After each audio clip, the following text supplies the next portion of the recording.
मुरारीलाल जी मीणा आपको संबोधित करेंगे।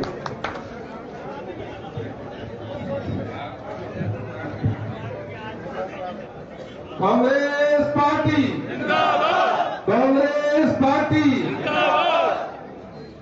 इस राम मंदिर प्रांगण में देखो ये हमारा शुभ अवसर है। हम सब धर्म को मानने वाले हैं और पहली बार बीजेपी बड़े चिंतित हो रहे दौसा में और कांग्रेस की मीटिंग और राम मंदिर प्रांगण में, इसलिए हमको जरूर सफलता मिलेगी। हमारे राजस्थान के प्रभारी सम्माननीय रंधावा साहब हमारे बहुत ही ऊर्जावान, जिनके बारे में ममता जी अभी बोल रही थी, और ये सही बात है कि डोटासरा जी ने और हमारे नेता प्रतिपक्ष ने चाहे बाहर चाहे अंदर बीजेपी का मोरिया बुला रखा है, बिल्कुल बुला रखा है। और ये चर्चा का विषय पूरे प्रदेश में है।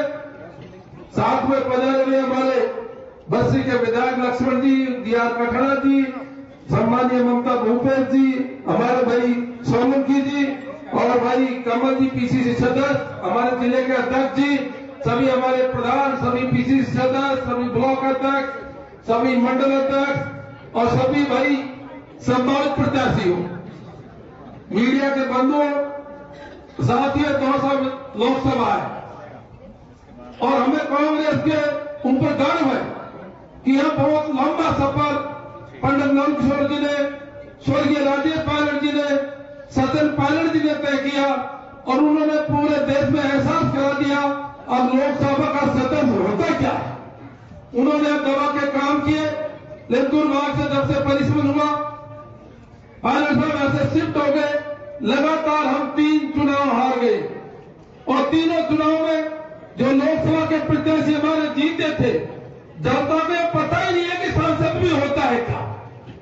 5 साल तक 3 बार हमारे प्रत्याशी बीजेपी के जीते, लेकिन जनता भूल गई कि सांसद भी होता है क्या। जबकि जो पायलट साहब हुआ करते थे, सचिन पायलट हुआ करते थे, तो सांसद का नाम हुआ करता था, दौसा का नाम हुआ करता था। इसलिए मेरा निवेदन है, जो बच्चे आज 15 साल के हैं, वह 30-35 साल के हो गए, उन्होंने कांग्रेस का सांसद देखा नहीं। इसलिए मेरा सबसे हाथ जोड़ के निवेदन है, अरे 15 साल बाद में एक बार तो कांग्रेस का सांसद भेज दो, ताकि पता लगे जनता को कांग्रेस का सांसद होता क्या है। साथियों, धात्री क्षेत्र का सवाल है और हमारी पार्टी का, आपकी पार्टी का सवाल है। दबा के काम किए थे कांग्रेस ने। ये सही बात है कि पूरे जिले के अंदर ऐतिहासिक, चाहे प्रसारी इकाइयों का गठन हो, चाहे शिक्षा का क्षेत्र हो, चाहे बिजली का हो, चाहे स्वास्थ्य का क्षेत्र हो, लेकिन फिर भी कांग्रेस हारी। साथियों, और मैं समझता हूं, देखो मैंने महसूस किया है, जिस नेता के कार्यकर्ता में दम है, जिस नेता के कार्यकर्ता ने जोर से काम किया था और जिस नेता ने अपने कार्यकर्ता में उत्साहवर्धन किया था और एकजुट रखा था, वो चुनाव जीते। और जिनके कार्यकर्ता ढीले रह गए, जिन कार्यकर्ता में जोर से नहीं पढ़ पाए, क्योंकि ये मेहनत का चुनाव था, ये मेहनत का चुनाव था। मैं नहीं कहता हूं, मेरे खुद की स्थिति भी खराब थी काफी, लेकिन मेरे कार्यकर्ता, मेरे पीएलए, मेरे इकाई अध्यक्ष, मेरे मंडल अध्यक्ष, कम से कम 1000 आदमी ने दिन और रात एक कर दिया। राजनीति में सब जगह होते, विरोधी भी होते, मेरे तो खुद के बहुत थे, खूब थे, विरोध किया, लेकिन हमारे कार्यकर्ता की मेहनत के सामने वो विरोधी टिक नहीं पाए और 14 सीट इन परिस्थितियों में भी 31,204 वोटों से जीती। हालांकि मुझे भी उम्मीद थी, बीजेपी ने तो खड़े भी कर दिए, वोट भी ले गए, लेकिन मैं समझता हूं ये कार्यकर्ता भी प्रण कर ले, कार्यकर्ता में जोश भर जाए। और देखो ये बात सही है, सब बातें जो मैं भी कर रहा हूं, कार्यकर्ता तो कभी खराब होता ही नहीं है, खराब होते तो हम ही होते हैं। कार्यकर्ता कभी खराब नहीं होता, खराब हम होते हैं। हम कार्यकर्ता को बढ़ाते हम करते हैं, लेकिन जब खुद के ऊपर पड़ती है तो फिर बातें याद आती है। जब खुद के ऊपर पड़ती है फिर बात याद आती है। ये दौसा लोकसभा क्षेत्र मैं गारंटी के साथ में खा सकता हूं, यह लोकसभा का चुनाव कोई हार नहीं सकता। सम्मानीय प्रभारी जी, मैं आपके सामने खड़ा हूं, आप हम हाथों को बैठा लो और साथ में सचिन पायलट को बैठा लो और किसी को भी टिकट दे दो, किसी को पायलट साहब को बैठा लेना और सबकी सहमति ले लो और किसी को भी टिकट दे दो।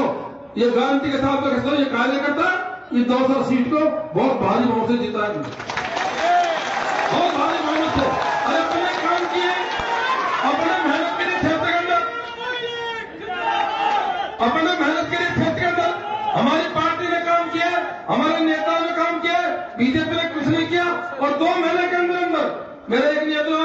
आप ये मत सोचो अब था कौन कितने वोट जा रहा, कौन कितने वोट से जीता।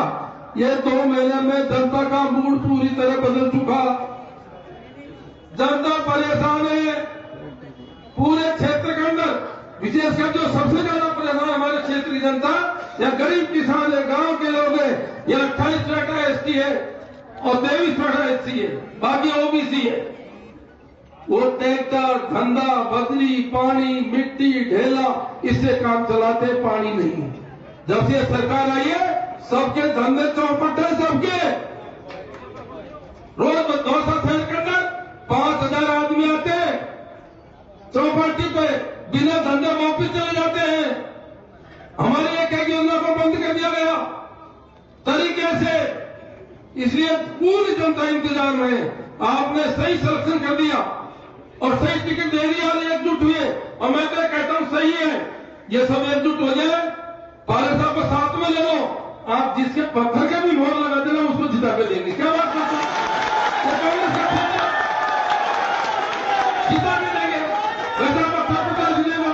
आप ये भी कह लो मेरे से खटे साहब, तुम लड़ लो, तुम लड़ लो। मैं कहता हूं थारा हाथ छोड़ो, दादा मैं तो मेरे हूं और बुरा रुपये हम क्या रहा। हमारी गारंटी है, हमारी गारंटी है। मोदी तो झूठी गारंटी देता होता, मोदी तो झूठी गारंटी था, कभी क्या गारंटी, कभी क्या गारंटी। अरे जनता परेशान है। आज ये युवा साथी, मेरा आपसे निवेदन है, क्या स्थिति है देश की? क्या मोदी ने रोजगार सृजित करे? क्या आपको नौकरी दी? अरे सारे पब्लिक सेक्टर बेच दिए। ये गरीबों का क्षेत्र है, एसटी एससी का क्षेत्र है, ओबीसी का क्षेत्र है। माँ बाप अपने बच्चों को इसलिए पढ़ाते, नौकरी लगे। जब से ये सरकार आई है क्या नौकरी लग रही है? पेपर आउट की बात करते थे, रंधावा साहब बैठे, डॉक्टर साहब बैठे, हमारे नेता प्रदेश अध्यक्ष खाता विधानसभा में। अब तो तुम्हारी सरकार है, हमने गणपति तो बेहतर जाए तुम तो कुछ था ही नहीं। और पेपर आउट इनके टाइम में 2-3 बार हो गए, करण बहादुरी 3 बार हो गए। इन्होंने केवल भ्रम फैला करके, अफवाह फैला करके, जनता को भ्रमित करके आज जनता को हमारे काम याद आ रहे हैं, आज जनता को हमारी योजना याद आ रही है। अरे कांग्रेस ने क्या नहीं किया था लोग समझते हैं। अब इन्होंने बहाना लगा रखा है राम मंदिर का। अरे हम भी तो हिंदू हैं, हमारी मिट्टी तो राम मंदिर में हो रही है, हो रही है। अब जनता समझ चुकी, इन युवाओं को नौकरी चाहिए, युवाओं को रोजगार चाहिए। 5000 हमारे युवा साथियों को पहले ऑर्डर में हटा दिया। लाल सोट ने एक नेता आत्महत्या कर ली, सब समझ गई जनता। पेंशन बंद और बंद, सभी और सब्सिडी बंद काम। और मुझे दुख की बात है, हम क्या पाते थे जब बजट पेश होता था, ऐसा दौसा का कोई सा विधानसभा क्षेत्र नहीं था, लोकसभा का कोई विधानसभा क्षेत्र नहीं था जिसमें 8-10 बार उस विधानसभा का क्षेत्र का नाम बजट में नहीं आता था। सिगरा में ये कॉलेज, लालकोट में ये, थानेगाजी में ये, दौसा में ये, चाकसू में ये, बांदीकुई में ये, पहली बार बजट में दौसा जिले का नाम ही नहीं आया। ये हमारे लिए शर्म की बात है, शर्म की बात हमारे लिए। और साथियों सवाल सुनो, जिस तरह से चल रहे युवा साथियों, जिस तरह से चल रहे, और मोदी भाई तो तुमने रोका नहीं। आने वाले टाइम में सबसे ज्यादा नुकसान होगा तो किसानों को होगा, मजदूरों को होगा, एसटी को होगा, गरीब तबके को होगा। ऊंची हिटलर साइड फूल चलेगी, फूल। इसलिए उसमें भी आपको रोक लगानी है तो लोकसभा में सबक सिखाना है। यदि आप चाहते हो आपके आने वाली पीढ़ियों का भला हो, यदि आप चाहते हो देश का भला हो, यदि आप चाहते हो उनको सीट टैग मिले, यदि आप चाहते हो बीजेपी का अंकुश लगे, तो आने वाले टाइम में इस बार इनको सबक सिखा दो, सबक। और मुझे पूरा विश्वास है और लोकसभा क्षेत्र दौसा पिछली बार भी राजस्थान में सबसे कम वोटों से हारे थे और ये सही है। उस दिन आगे 30 का मांगा था। अतंती क्या हुआ, हमारे पूरे क्षेत्र के अंदर भात होते हैं दिन के, और हमारे वोटर जो थे ना, दिन में हमारे महिलाएं भात फैरों में रहेगी और गीत गाँव में रहेगी। गीत का शौक है, यहाँ के पचवाड़ा ढाका पूरे देश में प्रसिद्ध है, वो तो नाचगांव में रहेगी नहीं तो 2 लाख तो जीता ना और बाद में रिजल्ट आ जाए ठीक पड़ेगा तो गलती होगी। यही तो कारण हुआ था। वोटिंग जिन लोगों की 75% होती है उनकी वोटिंग लगी थी 50। लक्ष्मण जी कह रहे थे जैसा, क्योंकि आखिर के मांडे थे, सोच समझ के बीजेपी ने दिन रखा था, वही दिन रखा था।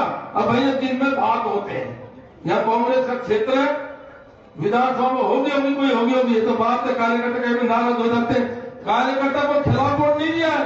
कार्यकर्ता का फर्क क्या पड़ता है? एक तो कार्यकर्ता बूथ पे खड़ा रहकर के 50 वोट डलवा दे जोश में, और एक बूथ में मुंह लटका के बैठा रहे, इसी से चुनाव हार जाते हैं। सही है ना? एक तो कार्यकर्ता वोट डलवा दे, लाइन लगा के वोट डलवा दे। हमारे मेहनत करी कार्यकर्ताओं ने, आप सोच नहीं सकते 2 साल शहर में हम जीते। शहर में कभी कांग्रेस जीती नहीं है। हमारे में प्रदेश सभापति बैठे, हम सबके सब चुनाव जीते, कहीं नहीं हारे, क्योंकि हमारे कार्यकर्ताओं में जोश था, हमारे कार्यकर्ताओं ने मेहनत करी थी, हमारे कार्यकर्ताओं ने डट के मुकाबला किया था। इसलिए मेरा विधानसभा चुनाव में भूल में किसने क्या किया ये जनता सब जानती है। किसने क्या किया, कोई क्या करने वाला है। आप तो लोकसभा जिताओ ताकि आने वाली पीढ़ियों का भला हो। जिसको भी आप टिकट देंगे, ईमानदार से मैं तो कहता हूं, जिसको भी टिकट देंगे, जो कहीं लोग गलत है, मेरी इस बार किसी प्रकार की कोई दावेदारी नहीं है। जिसको आप टिकट देंगे, जी और जान से मेहनत करके मैं जीता था, वहां से उनसे ज्यादा वोटों से जिताऊंगा। बहुत बहुत धन्यवाद। राम राम साहब, बहुत बहुत माता की